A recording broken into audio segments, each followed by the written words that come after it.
récemment, j'ai eu le dernier robot que j'ai acheté chez Big Bad Toy Store avant de fermer mon compte là. Pour des raisons personnelles, j'ai décidé de mettre la pédale douce sur les Transformers et ça de façon définitive. Ça ne veut pas dire que je vais arrêter complètement d'en acheter. Je vais simplement espacer mes achats et être beaucoup plus sélectif dans mes achats, tout simplement. Il y a le Masterpiece Sideswipe qui va sortir incessamment, alors peut-être que lui je vais prendre ce robot là, mais bon. Aujourd'hui, Masterpiece Rodimus Prime, le Transformer que je ne pensais jamais acheter, parce que la première version comportait beaucoup de défauts, des panneaux qui se brisaient, des pièces qui se mettaient pas en place, la figurine qui ne se tenait pas debout, manque de stabilité. J'ai la version numéro 2 avec les corrections aux défauts qui ont été faits. Je commencerai pas à faire un exposé sur comment différencier la boîte. Tout simplement, l'insigne Takara Tomy est plus clair que la version 1. MP9 aussi. Il y a aussi d'autres distinctions. C'est minime, mais toute la différence est là. N'ayant pas la version 1, je ne peux pas faire de comparaison. J'avais été tenté de prendre la version noire de Rodimus Prime, mais j'ai décidé à la dernière minute d'opter pour ce choix-ci. Et je pense que c'est le bon choix. La boîte, c'est une boîte Masterpiece quasiment standard. Je dis presque standard parce qu'elle est beaucoup plus large sur le côté. Beaucoup plus carrée aussi. Avec le lettrage chromé. Bien entendu, on a la version Takara Tomy, ce qui veut dire c'est tout écrit en japonais, excepté pour Cybertron Protector, Transformers Masterpiece, Rodimus Prime. Tout le reste est en japonais. On a les features Hot Rod de ce côté, Rodimus de l'autre, les versions véhicules des deux, les armes, le mode véhicule, comment installer les armes sur le capot, la visière, les espèces d'accessoires comme la scie, le soudeur, la mini-matrice. Bon, des choses qu'on voit pas beaucoup à la caméra, mais bon. On a l'image ici de Rodimus lorsqu'il ouvre la matrice. Ma matrice, par contre, ne s'ouvre pas. C'est une petite matrice en une pièce qui ne s'ouvre pas. On a ici le contenu de la boîte, le robot, le trailer, la lame, le soudeur, la matrice, les deux fusils, une carte et le livret d'instructions. Et voilà. Belle photo en passant. Le tout est mort, mais le robot et le camion en lui-même sont glacés, donc c'est beau. Ça dit Welcome to Transformers 2010. Et voilà. Et pour la grosse pièce de résistance, quand je dis grosse pièce, je pèse mes mots. Le voilà. Recadrage. Rodimus Prime dans sa version Winnebago campeur futuriste. C'est vraiment une grosse pièce de collection. Quand même bien détaillée. Autant que faire ça peut. J'aime les motifs de flammes sur les côtés. Ça, c'est quelque chose qui m'a toujours plu sur Rodimus. En dépit de bien du chiolage que j'ai fait contre le personnage, on sait pourquoi. Ça reste que le personnage en lui-même, si on prend pas son manque d'assurance, c'est un personnage qui est très intéressant. Faire un tour. Beaucoup de chrome, surtout pour les pipes, les enjoliveurs. Donc ça, on n'a pas passé à côté, c'est bien fait. Des détails non peints ici, tout simplement. On peut presque voir en dessous le petit pneu de caoutchouc, parce que tout ça, c'est tout des pneus de caoutchouc. Déjà en partant, c'est une très bonne chose, comme avec Optimus Prime. Donc vraiment, ça c'est le mode campeur de Rodimus Prime. Au début, on se demandait, quand on a vu que Takara était pour sortir le Masterpiece de Rodimus Prime, on se demandait, bon, ben comme Masterpiece, transformer Hot Rod en Rodimus, ça va être absolument compliqué. Comment vont-ils le faire? Mais c'est absolument faux. C'est facile, un enfant de 5 ans pourrait le faire. C'est très très simple. Bon, pour commencer, on va détacher ce morceau-ci. On va le déclipper. Ainsi. On a aussi des pegs qui sont enfoncés sur chaque côté. On va relever ça ici. Oh, en passant, la visière ici, ou plutôt le windshield, peut se relever. Et on a des sièges très rudimentaires, soit dit en passant. Okay. Donc, on va relever ce morceau-ci et on va le pousser de côté. On va sortir le véhicule comme ça. Et là, vous voyez, c'est un peu bordélique, là. Et pour ramener tout ça, bien, tout simplement, on referme comme ça. On ramène en dessous. Et voilà. Beaucoup de personnes se sont plaints que les ailerons se faisaient égratigner à force de sortir les ailerons dans les encoches ici et là, parce que c'était serré. Oui, c'est très serré et j'ai pas vraiment eu de dommages à date, mais ça peut, quelque chose me dit que si je continue à pousser ma chance, peut-être que ça peut arriver que j'ai des dommages. PA a, dans sa revue, trouvé un moyen pour pallier à ce problème-ci. On peut enlever ces morceaux-ci, c'est des clips, on peut les enlever. Tout ce qu'on a à faire, d'après lui, c'est prendre un papier sablé à gros grains, très fort, le glisser en rouleau dans la fente et sabler jusqu'à ce que le tout soit assez lousse pour qu'il n'y ait pas de contact direct entre les deux pièces. Et finir le travail après avec un papier à grains fins pour donner un petit lissage pour pas que le plastique à vif graphine vos ailerons. Ça, c'était son truc. Et je pense que c'est quelque chose que je pourrais faire plus tard, mais pour l'instant, j'ai pas d'intérêt parce que j'ai pas l'intention de le transformer aussi souvent. Pour la simple et unique raison que je trouve que transformer Rodimus en véhicule est quand même assez laborieux. Megatron, à sa sortie, passait pour un robot qui était difficile à transformer. Moi, j'ai pas eu trop de misère, mais j'ai eu un petit peu plus de difficulté avec celui-là parce que c'est important, c'est très important. Je vais mettre ça de côté pour tout de suite.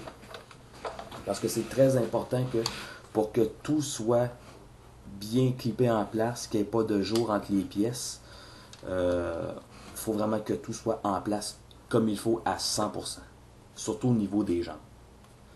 Bon, pour transformer ça en véhicule simple, comme bonjour, on va commencer par prendre cette pièce-ci, la ramener vers l'arrière, ou plutôt vers l'avant, pardon, en la tirant comme ça, jusqu'au bout. On relève, on tourne, et on rabaisse comme il faut. Et là, avant, il faut sortir les espèces de réacteurs qui étaient en dessous, comme ça. Celui de gauche sur le mien est plus lousse que celui de droite. Ensuite, on replace le tout et faire attention ici. Ça, c'était un des problèmes de la première édition. Les clips étaient trop minces et certains ont malheureusement brisé leurs clips. Donc, à faire attention. Et ramener le tout comme il faut, comme ça. Et ensuite, prendre ça, le reclipper comme il faut. Prendre les pots d'échappement. Attendez un petit peu. On va reclipper ici comme il faut. Bon. Ici, prendre ça comme ça, tourner vers l'arrière et ramener comme ça. Et ensuite, prendre celui-ci comme ça, le tenir, bien tenir à deux doigts, à deux places, parce que juste faire comme ça d'une shot peut le casser. Donc, comme ça, et ensuite, on replie et on reclippe. Même chose de l'autre côté. Comme ça. Et voilà. Donc, on a ici Hot Rod dans son mode véhicule. Première des choses, premier défaut, je dirais, du jouet, et ça c'est peut-être pas vraiment le jouet à blâmer, mais plutôt moi. Peut-être j'ai fait encore quelque chose de pas très catholique en tout cas. C'est qu'il n'y a pas beaucoup de jeux entre la surface plane et le dessous de la voiture. Donc ça frotte un peu. Il n'y a pas vraiment de grande liberté. Mais bon, ça peut, encore une fois, ça peut être ma faute à moi et non au jouet. Le moteur est sur un ressort. Et si le cœur nous en dit, on peut prendre l'une des deux armes, relever le dessus, en faisant attention parce que le mien est très très raide. Je viens tout juste de le sortir de sa boîte. Et on peut insérer une arme comme ça. Ben bon. C'est pas très... c'est quand même pas un tank, là, on s'entend, là. OK. La version Hasbro, Toys R Us, a le Target Master. Et je pense que c'est Point Blank, son nom, je suis pas certain. Mais bon. Ça reste que c'est une belle option pour faire un hommage au Target Master. Le mode voiture, je le trouve très beau. Je l'ai toujours aimé. J'ai toujours trouvé ça très sleek, très beau. On peut faire une comparaison avec aussi le classique, ou plutôt le Universe Generation, Reveal the Shield, appelez-le comme vous le voulez. Les couleurs sont pas vraiment pareilles.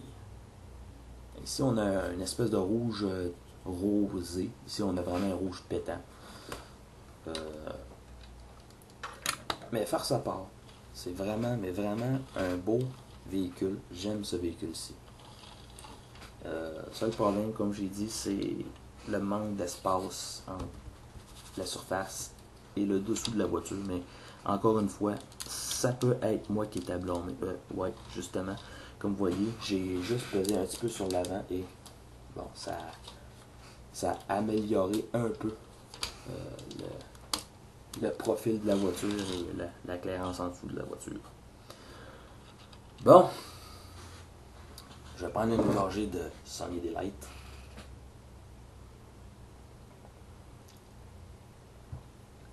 Et je vais passer à la transformation de ce robot-ci, ou plutôt de cette voiture-ci en robot.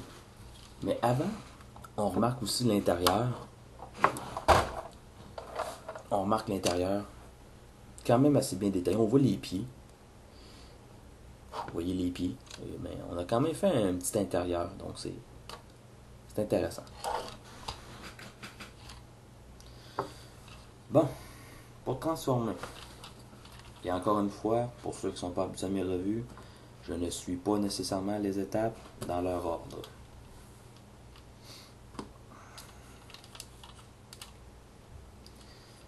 Quand vous allez transformer votre robot, allez-y avec précaution. Parce que ça reste quand même que c'est un jouet, mais c'est pas un jouet pour enfants, c'est vraiment un jouet pour adultes. Donc, prière de faire bien attention quand vous allez transformer votre jouet. Ici, il faut tirer. On va commencer par déclipper les bras. Tout simplement. comme ça, pour pouvoir se donner un peu de jeu. Et on va mettre les bras comme ça. C'est plus facile parce que cette partie ici, vous voyez, il faut tirer dessus, comme ça. On ne voit pas beaucoup là, mais il faut tirer comme ça et la faire pivoter à 180 degrés, comme ça. Ensuite,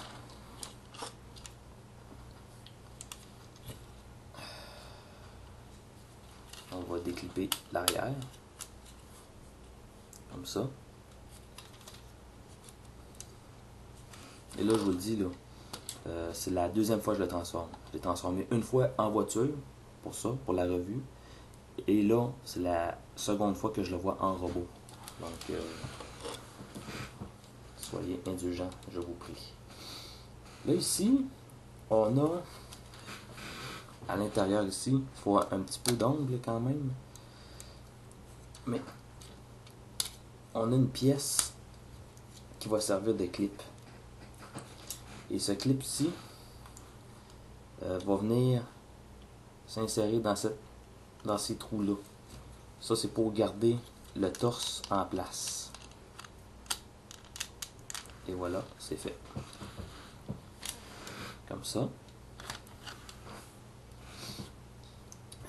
On va tourner la tête à 180 degrés.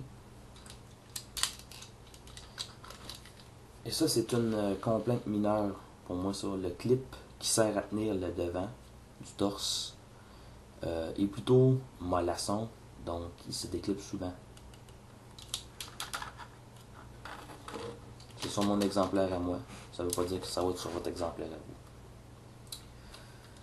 Ensuite, on va décliper ici, des deux côtés. Il y a beaucoup de déclipage à faire. Il y a ici, comme ça. Et il y a à l'intérieur, il faut s'assurer que tout soit bien déclipé pour s'assurer de ne pas faire de bruit. Ensuite, on va abaisser ce panneau-ci. Et on va déplier les jambes, comme ça. On va rentrer les roues par en dedans. Même chose ici. On va déplier les jambes encore. Ou plutôt la jambe. Comme ça. Là, c'est bordélique, mais attendez que j'ai fini et vous allez changer d'idée. On va abaisser ce panneau-ci comme ça, pour que ce ne soit pas dans les jambes. Que ce soit dans le chemin. Et on va prendre le haut du torse et le faire pivoter à 180 degrés, comme ça. Cette partie ici, on va la faire lever comme ça, avec les réacteurs par en dedans. Replier le backpack si on veut. On va tourner le backpack comme ça. Et vous voyez le clip ici, j'ai un clip blanc, va aller se clipper sur les deux pins ici.